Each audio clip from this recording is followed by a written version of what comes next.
Hi hello ಎಲ್ಲರಿಗೂ ನಮಸ್ಕಾರ. ನಾನು ನಿಮ್ಮ ಅನಾಮಿಕಾ ಅನು. ಅಭಿವ್ಯಕ್ತಿ ಕಥಾಲೋಕಕ್ಕೆ ಸ್ವಾಗತ.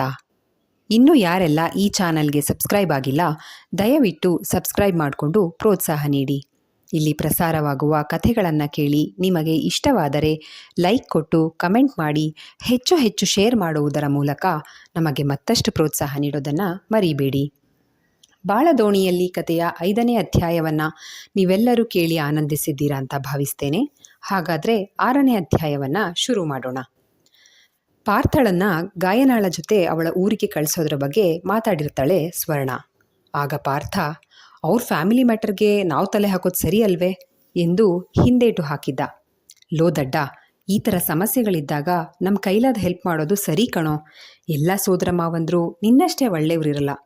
ಅಕಸ್ಮಾತ್ ನೀನೇನಾದರೂ ಓದಿಸೋದು ಬೇಡ ಅಂತಂದಿದ್ರೆ ನನ್ನ ಪರಿಸ್ಥಿತಿ ಏನಾಗೋದು ಯೋಚನೆ ಮಾಡು ಎಂದಳು ಸ್ವರ್ಣ. ತಟ್ಟನೆ ನಡು ರಸ್ತೆಯಲ್ಲಿ ಗಕ್ಕನೆ ಬ್ರೇಕ್ ತುಳಿದವನು, ಹಾಗೆಲ್ಲ ಏನೂ ಹೇಳ್ಬೇಡ, ನನಗೆ ನಿನ್ನ ಭವಿಷ್ಯ ಮುಖ್ಯ ಅಂದ ಪಾರ್ಥ. ನೋಡ್ದ ಮತ್ತೆ, ಪ್ಲೀಸ್ ಹೋಗ್ಬಾರೋ ಅಂದಾಗ ಒಪ್ಪಿಕೊಂಡ. ಸ್ವರ್ಣಳನ್ನು ಕಾಲೇಜ್ ಬಳಿ ಡ್ರಾಪ್ ಮಾಡಿ ತನ್ನ ಕೆಲಸಕ್ಕೆ ಹೋದ ಪಾರ್ಥ ಕಂಪನಿ ತಲುಪಿದ್ದ. ಮಧ್ಯಾಹ್ನ ಪಿಕಪ್ ಇರದಿದ್ದರಿಂದ ತೇಜನಿಗೆ ಸಿಗುವುದಾಗಿ ಹೇಳಿದ್ದ. ಇದೇನು ಬೆಳಗ್ಗೆ ಬೇಗ ಹೋದವರು ಇಷ್ಟು ಬೇಗ ಬಂದ್ಬಿಟ್ರಿ? ಮಧ್ಯಾಹ್ನ 12ಕ್ಕೆಲ್ಲ ಬಂದ ನಾರಾಯಣರನ್ನು ನೋಡಿ ಪ್ರಮೀಳಾ ಕೇಳಿದ್ರು. ಕುಡಿಯೋಕೆ ಒಂದು ಲೋಟ ಮಡಕೆ ನೀರು ಕೊಡು ಮೊದಲು ಎಂದು ಸೋತವರಂತೆ ಸೋಫಾಗೆ ಒರಗಿದರು ನಾರಾಯಣ. ಏನಾಯಿತು, ಆರಾಮಾಗಿದ್ದೀರಾ? ಯಾಕಿಷ್ಟು ಬೆವರ್ತಾ ಇದ್ದೀರಾ? ಸುಸ್ತಾದವರಂತೆ ಕಾಣ್ತಿದ್ದೀರಾ ಎಂದರು ಪ್ರಮೀಳಾ. ಭಯಂಕರ ಬಿಸಿಲು ಹೊರಗಡೆ, ಸಾಹೇಬ್ರು ಮನೆಯಿಂದ ಇಲ್ಲಿವರೆಗೂ ನಡ್ಕೊಂಡು ಬರೋ ಅಷ್ಟರಲ್ಲಿ ಸಾಕಾಯಿತು ಅಂದರು ನಾರಾಯಣ ಘಟಘಟನೆ ನೀರು ಕುಡಿಯುತ್ತಾ. ಈ ಮಠ ಮಧ್ಯಾಹ್ನ ಬಿಸಿಲಲ್ಲಿ ಯಾಕೆ ನಡ್ಕೊಂಡು ಬರೋಕೋದ್ರಿ? ಆಟೋದಲ್ಲಾದರೂ ಬರೋದಲ್ವಾ ಅಂದರು ಕಾಳಜಿಯಿಂದ. ಜೇಬಲ್ ಕಾಸಿರ್ಬೇಕಲ್ವಾ ಬರೋಕೆ, ಕೋಪದಿಂದ ಹೇಳಿದರು ನಾರಾಯಣ. ಅದಕ್ಕೆ ಯಾಕೆ ಇಷ್ಟು ಸಿಡುಕ್ತಾ ಇದ್ದೀರಾ? ಪಾನ್ಕ ಏನಾದರೂ ತರಲಾ ಅಂದರು ಅನುನಯದಿಂದ. ನಾರಾಯಣರ ಕೋಪ ಇನ್ನೂ ತಹಬದಿಗೆ ಬಂದಿರಲಿಲ್ಲ. ಕೈಲಿದ್ದ ನ್ಯೂಸ್ ಪೇಪರ್ನ ಪ್ರಮೀಳಾ ಕಡೆಗೆ ಎಸೆದ್ರು. ಪೇಪರ್ ಯಾಕೆ ಹಿಂಗೆ ಎಸಿತಿದ್ದೀರಾ? ಏನಿದೆ ಅಂತ ಹೇಳಬಾರ್ದಾ? ತುಸು ಅಸಮಾಧಾನದಿಂದಲೇ ಕೇಳಿದ್ರು ಪ್ರಮೀಳಾ. ಓದಿದೀಯ ತಾನೇ, ಬಿಡಿಸ್ನೋಡು ಗೊತ್ತಾಗತ್ತೆ ಅಂದರು ನಾರಾಯಣ. ಏನಿರಬಹುದೆಂದು ಕುತೂಹಲದಿಂದ ಬಿಡಿಸಿ ನೋಡಿದ ಪ್ರಮೀಳಾ, ಇದು ಹೇಗೆ ಸಾಧ್ಯ? ಯಾರು ತೀರ್ಮಾನ ತಗೊಂಡಿದ್ದು ಅಂದರು. ಬೇಕಿದ್ರೆ ಹೋಗಿ ಕೇಳ್ಕೊಂಡು ಬಾ ಎಂದು ಕೋಪದಿಂದ ಎದ್ದು ಹೋಗಿ ರೂಮಿನ ಬಾಗಿಲು ಹಾಕ್ಕೊಂಡ್ರು ನಾರಾಯಣ.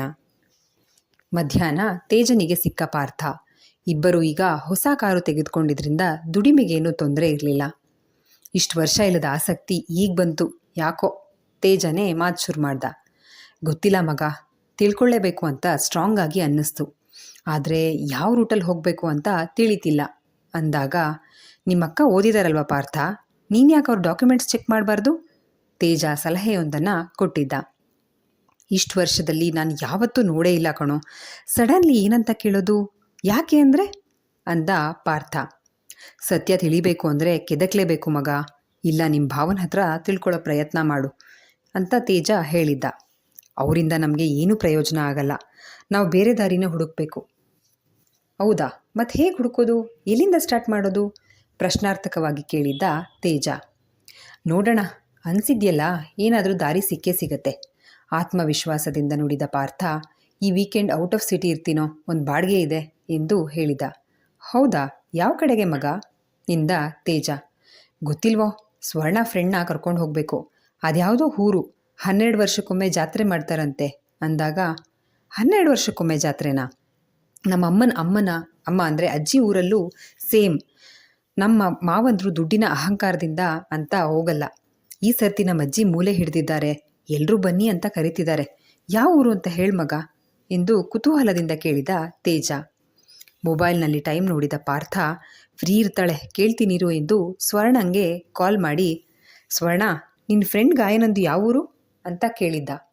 ಪಕ್ಕದಲ್ಲಿದ್ದ ಗಾಯನಾಳನ್ನು ಕೇಳಿ, ಅವ್ರ ಊರು ಸೋಮಲಾಪುರ ಅಂತೆ ಅಂದಳು ಸ್ವರ್ಣ.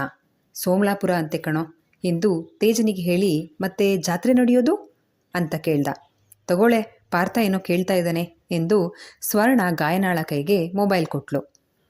ಹಲೋ, ನಮ್ಮೂರು ಸೋಮಲಾಪುರ ಅಂತ, ಜಾತ್ರೆ ನಡೆಯೋದು ಬ್ರಹ್ಮಗಿರಿ ಅಂತ, ನಮ್ಮೂರಿಂದ 10 ಕಿಲೋಮೀಟರ್ ಆಗುತ್ತೆ. ಕೇಳಿರ್ತೀರಾ ಬ್ರಹ್ಮಗಿರಿ ಭ್ರಮರಾಂಬ ದೇವಸ್ಥಾನದ ಹೆಸರನ್ನ ಅಂತ ಗಾಯನ ಹೇಳಿದ್ಲು. ಲೋ ತೇಜ, ಯಾವುದೋ ಬ್ರಹ್ಮಗಿರಿ ಭ್ರಮರಾಂಬ ದೇವಸ್ಥಾನ ಅಂತೆ ಕಣೋ ಅಂದಾಗ ಪಾರ್ಥ, ಅದೇ ನಮ್ಮಜ್ಜಿ ಊರು ಕಣೋ ಅಂದ ತೇಜ. ಯಾವಾಗ ಹೋಗ್ತೀಯ ಮಗ? ಹಾಗೆ ಇವ್ರನ್ನ ಕರ್ಕೊಂಡು ಹೋಗಿ ಡ್ರಾಪ್ ಮಾಡ್ತೀಯಾ? ಹೇಗೋ ನೀನು ನಿಮ್ಮಮ್ಮ ಇಬ್ಬರೇ ಅಲ್ವಾ ಹೋಗೋದು ಅಂತ ಪಾರ್ಥ ಕೇಳ್ದ. ಆ ಕಡೆಯಿಂದ ಇವರಿಬ್ಬರ ಮಾತುಗಳನ್ನು ಕೇಳಿಸ್ಕೊಳ್ತಿದ್ದ ಸ್ವರ್ಣ, ಲೋ ಪಾರ್ಥ, ನಿಂಗೇನು ಹೇಳಿದ್ದು? ತೇಜ ಅವ್ರ ಅಜ್ಜಿ ಊರಿಗಲ್ವಾ ಹೋಗ್ತಿರೋದು?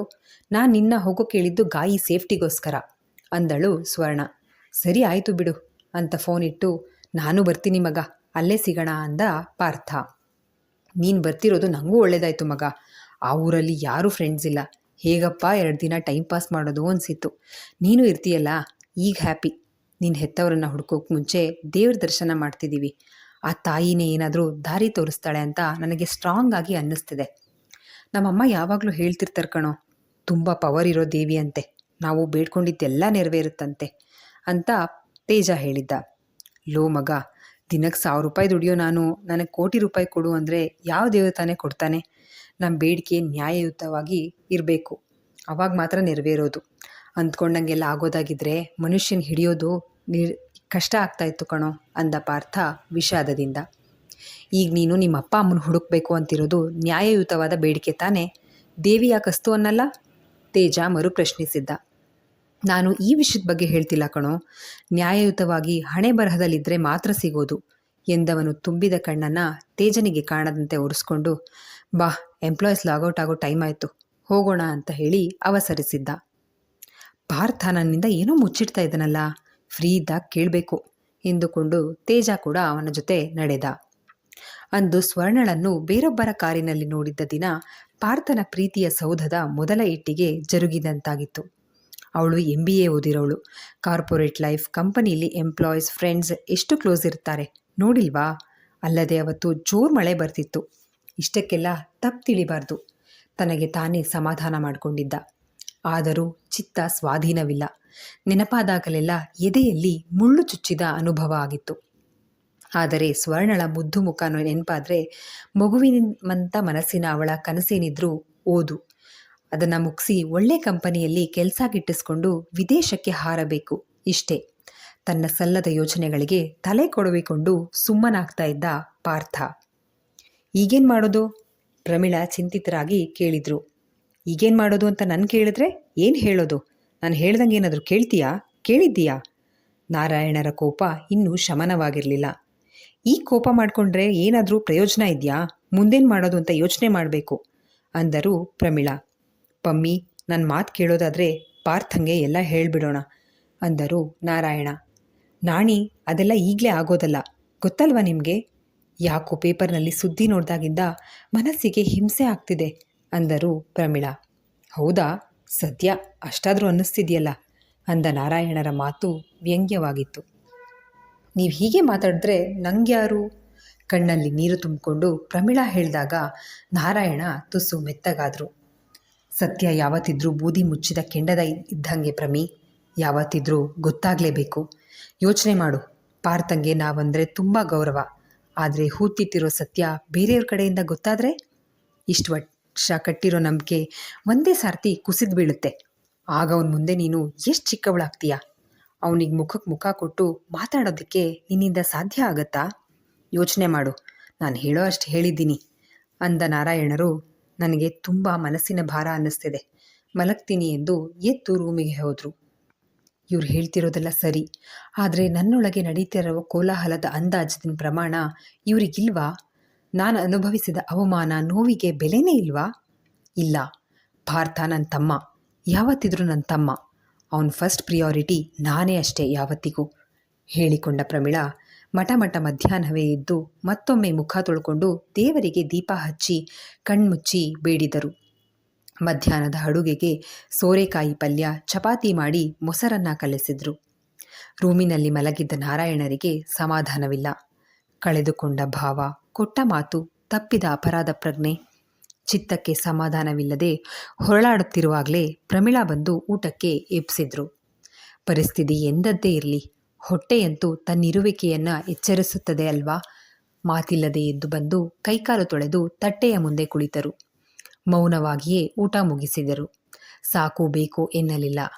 ಮೌನ ಸಂಗ್ರಾಮ ನನ್ನಿಂದಾಗುವುದು ಇಷ್ಟೇ ಎಂದು ಊಟ ಮುಗಿಸಿ ಕೈ ತೊಳೆದವರು ಕೈ ಆರುವ ಮುನ್ನವೇ ಚಪ್ಪಲಿ ಮೆಟ್ಟಿ ಬಿರು ಬಿಸಿಲಿನಲ್ಲೇ ನಡೆದೇ ಹೊರಗೆ ಹೊರಟರು. ಪ್ರಮೀಳಾ ಕೂಡ ಎಲ್ಲಿಗೆ ಎನ್ನಲಿಲ್ಲ. ತಾನು ತಟ್ಟೆಗೆ ಸ್ವಲ್ಪ ಬಡಿಸಿಕೊಂಡು ತಿಂದು ಮುಗಿಸಿದರು. ಊಟದ ಕೊನೆಯಲ್ಲಿ ಪಟಪಟನೆ ಮುತ್ತಿನ ಹನಿಗಳಂತೆ ಕಂಬನಿಗಳು ಉದುರಿದ್ವು. ಒರೆಸುವ ಕೈಗಳಿಲ್ಲದ ಅನಾಥ ಭಾವ. ಪಾತ್ರೆಗಳನ್ನು ಎತ್ತಿಟ್ಟು ನಿತ್ಯದ ಕೆಲಸಗಳನ್ನು ಮುಂದುವರೆಸಿದ್ರು. ಸ್ವರ್ಣ ಬರ್ತಾರಂತ ಪಾರ್ಥ ಅವರು ಮತ್ತೊಮ್ಮೆ ಖಾತ್ರಿ ಮಾಡಿಕೊಳ್ಳಲು ಕೇಳಿದ್ಲು ಗಾಯನ. ಗಾಯಿ ಎನ್ನುತ್ತಾ ಕಣ್ಣು ಕಿರಿದು ಮಾಡಿ, ಪಾರ್ಥ ನಂಗೆ ಮಾತು ಕೊಟ್ಟರೆ ಮುಗೀತು, ಇಲ್ಲ ಅನ್ನೋದೇ ಇಲ್ಲ ಅಂದಳು ಸ್ವರ್ಣ ಹೆಮ್ಮೆಯಿಂದ. ನೀನಂದರೆ ಅಷ್ಟಿಷ್ಟಾನಾ ಕೇಳಿದ್ಲು ಗಾಯನ. ಹಾಂ, ಮತ್ತೆ ನಾನಂದರೆ ಪಾರ್ಥಂಗೆ ಜೀವ ಎಂದಳು ಸ್ವರ್ಣ. ಮತ್ತೆ ನಿನಗೆ? ಮೊದಲ ಬಾರಿ ಪಾರ್ಥನ ಬಗ್ಗೆ ಗಾಯನ ಸ್ವರ್ಣಳ ಬಳಿ ಪ್ರಶ್ನೆ ಮಾಡಿದ್ಲು. ನನಗೆ ಎಂದವಳು ಗಲ್ಲಕ್ಕೆ ಕೈಕೊಟ್ಟು, ನೀರು ಬಿಟ್ಟು ನೆಲದ ಮೇಲೆ ದೋಣಿ ಸಾಗೋದಿಲ್ಲ, ನೆಲವ ಬಿಟ್ಟು ನೀರ ಮೇಲೆ ಬಂಡಿ ಹೋಗೋದು ಎಂದು ರಾಗವಾಗಿ ಹಾಡಿ, ಹಾಗೆ ಪಾರ್ಥ ಇಲ್ಲದೆ ಸ್ವರ್ಣ ಇಲ್ಲ, ಸ್ವರ್ಣ ಇಲ್ಲದೆ ಪಾರ್ಥ ಇಲ್ಲ. ಪಾರ್ಥ ಸೂರ್ಯ ಆದರೆ ನಾನವನ ಸುತ್ತ ಸುತ್ತೋ ಭೂಮಿ. ನನ್ನ ಲೈಫಿನ ಹಗಲು ರಾತ್ರಿಗಳೆಲ್ಲ ಅವನಿಂದಲೇ.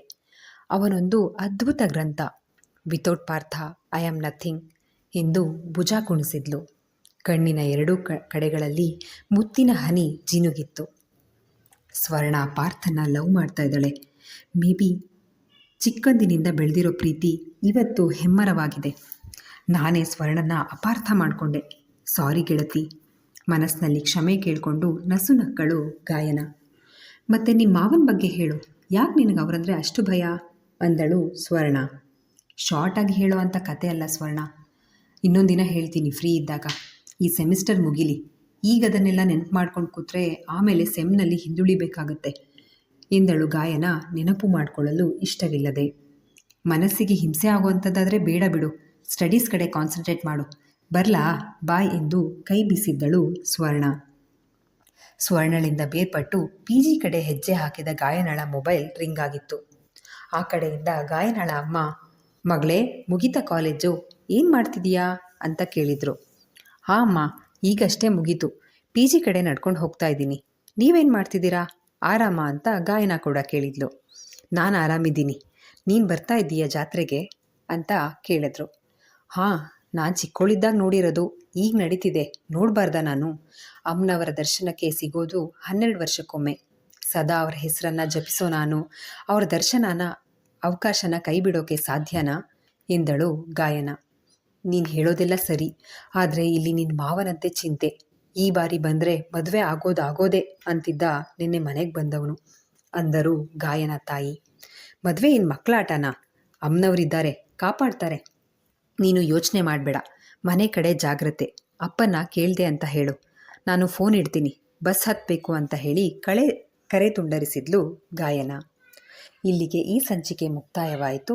ಈ ಸಂಚಿಕೆ ನಿಮ್ಮೆಲ್ಲರಿಗೂ ಇಷ್ಟವಾಗಿದೆ ಅಂತ ಭಾವಿಸ್ತೇನೆ. ದಯವಿಟ್ಟು ನಿಮ್ಮ ಅನಿಸಿಕೆ ಅಭಿಪ್ರಾಯಗಳನ್ನು ಕಮೆಂಟ್ ಸೆಕ್ಷನ್ನಲ್ಲಿ ಹಂಚ್ಕೊಳ್ಳೋದನ್ನು ಮರಿಬೇಡಿ. ಧನ್ಯವಾದಗಳು.